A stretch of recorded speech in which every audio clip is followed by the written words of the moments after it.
जाफर सादिक अलैहिस्सलाम ने फरमाया वो सवाब जो आलम बरज़ख में इंसान तक पहुंचता है और जिसका सिलसिला क़यामत तक जारी रहेगा, उसके लिए आप फरमाते हैं कि जब इंसान किसी कब्र पर 7 मरतबा इन्ना अंज़लना की तिलावत फरमाता है कि जब पढ़ के ये इंसान आगे बढ़ता है तो खुदावंद आलम ऐसे फरिश्तों को भेजता है जो फरिश्ते कब्र के नजदीक आके इबादत करते हैं।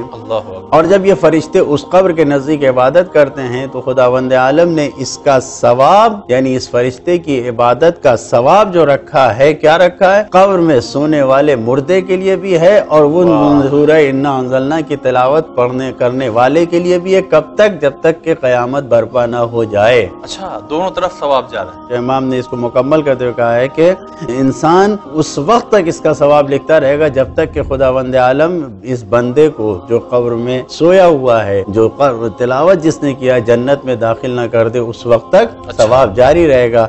मोमिनीन पैगम्बर इस्लाम की खिदमत में आए और आने के बाद अर्ज किया, या रसूल अल्लाह, हम अपने मुर्दों को कैसे सवाब पहुँचाएं? तो आपने फरमाया कि मोमिनीन के रूहें हर जुमे को दुनिया की तरफ अपने घर वालों की तरफ आती हैं, वो आवाज देती हैं। ये और बात है कि हम ना सुने, कहती हैं, ऐ मेरे खानदान वालों, ऐ मेरे घर वालों, कि मुझ पर रहम करो। और फिर साथ में ये ऐलान करते हैं कि जो माल जिन चीज के हम मालिक थे वो सब दूसरों के कब्जे में गया, फायदा दूसरे उठा रहे हैं, अजाब हम झेल रहे हैं।